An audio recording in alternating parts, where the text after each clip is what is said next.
ओम श्री गुरुवे नमः। श्री एम। आगे बढ़ने से पहले मैं एक और अजीब मुलाकात के बारे में बताना चाहूँगा। जान पहचान के एक बढ़ई से मुझे पुंतरा में लोगों को लात मारने वाले एक अजीब साधु के बारे में पता चला। पुंतरा बीमापल्ली से बहुत दूर नहीं है, जहाँ मेरी भेंट कलड़ी मस्तान से हुई थी। क्रिसमस की छुट्टियों के दौरान एक शुक्रवार को आखिर मेरी जिज्ञासा ने इस सनकी से मिलने की मेरी झिझक को धकेल दिया और मैंने सुबह पुंतरा जाने की बस पकड़ ली। वहाँ पहुंचकर मैंने देखा कि लोगों की भीड़ बालू पर बैठे एक अजीबोगरीब आदमी के पास खड़ी थी। उसके कमज़ोर काले शरीर पर मैल की परतें थीं।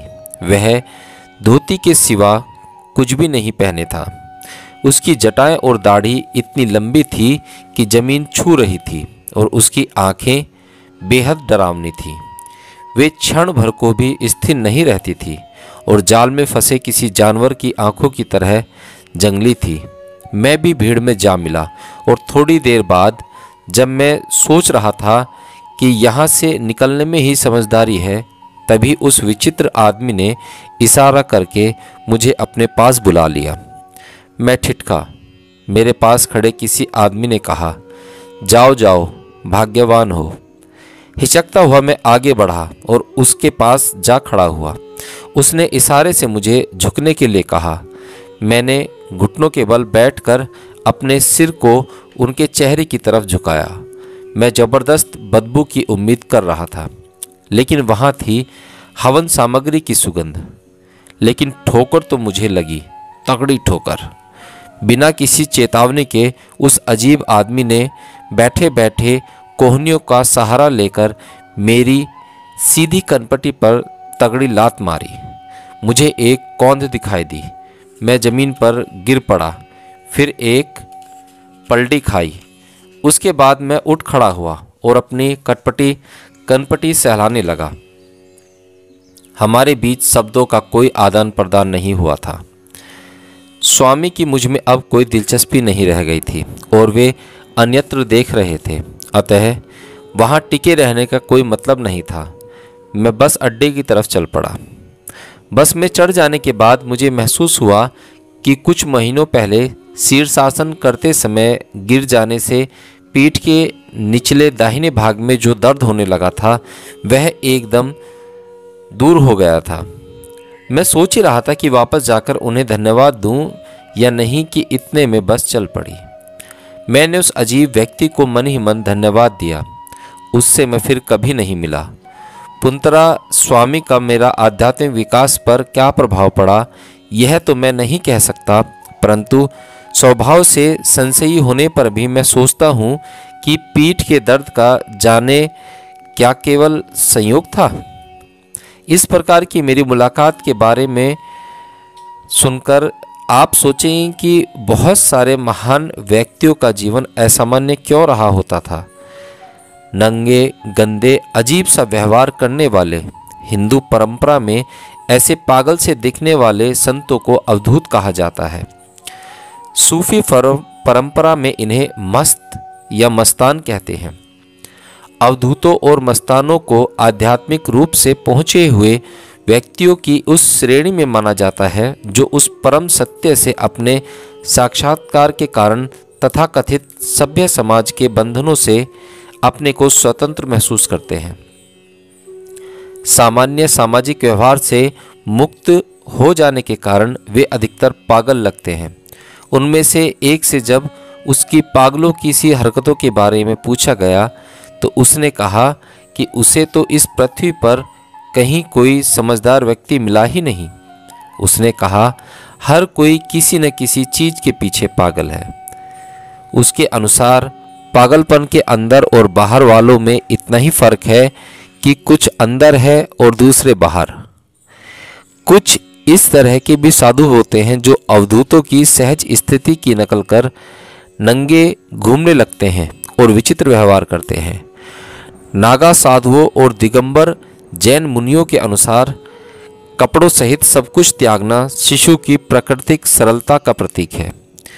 सूफी परंपरा के कुछ संत मस्त इसलिए कहलाते हैं क्योंकि वे हमेशा अपने प्यारे के इश्क और उससे मिलने के आंतरिक नशे में मस्त रहते हैं। आप देख सकते हैं कि एक साधारण पागल और संत पागल में इतना कम फर्क होता है कि कई बार संत को पागल और पागल को संत समझने की गलती हो सकती है।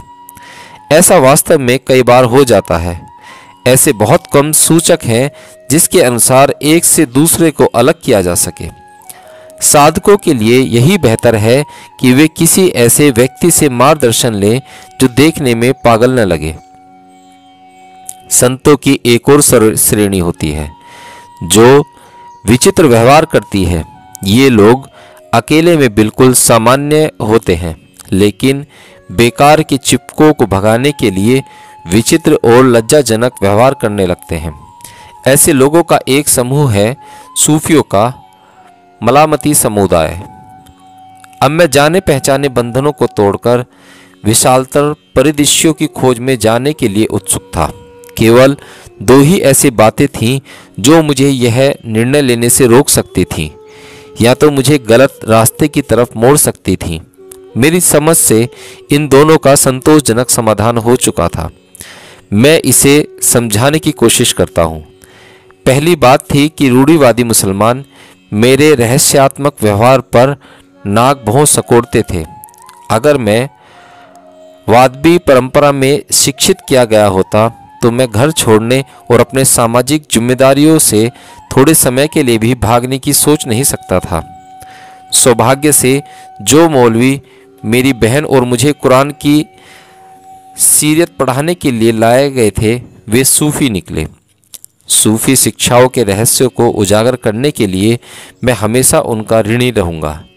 कई बार जब कभी मेरी बहन किसी कारणवश पढ़ाई से अनुपस्थित होती तब वे विशेष रूप से आध्यात्मिक रास्ते पर चलने वाले यात्रियों की शिक्षाओं को बहुत सुंदर तरीके से समझाते। इससे मुझे खुद आध्यात्मिक खजाने को खोजने की प्रेरणा और प्रोत्साहन मिलता, चाहे इसके लिए मुझे कोई भी बलिदान क्यों न करना पड़े। दूसरी बात यह है कि पहुँचे हुए संत हमेशा सभी साधकों को एक महत्वपूर्ण चेतावनी देते रहे हैं कि वे तथाकथित चमत्कारिक सिद्धियों के आकर्षण और उन्हें पाने की इच्छा से बचें। रामकृष्ण परमहंस ने तो यहाँ तक कहा है कि अगर कोई महात्मा जादूगरी शक्तियों का प्रदर्शन करता है तो उससे दूर भाग जाओ। बचपन से ही जादू और तथाकथित अलौकिक शक्तियों में रुचि होने के कारण मैं चतुर युक्तियों और अनुष्ठानिक जादू से संबंधित साहित्य से अच्छी तरह से परिचित था। इतना ही नहीं, मैं बहुत सारे जादूगरों से भी मिला था और खुद उनसे जादू की करामतें सीख चुका था। यहाँ तक कि कॉलेज और अन्य छोटे मोटे समारोहों में से हवा में उठना, एक युक्ति को दो में चीरना, प्रसिद्ध भारतीय रस्सी की युक्ति इत्यादि से जादू का पूरा शो कर सकता था। छोटी मोटी करामतें जैसे हवा में से विभूति पैदा करना, सोने की अंगूठी और स्फटिक का शिवलिंग पैदा करना मेरे लिए बच्चों का खेल था।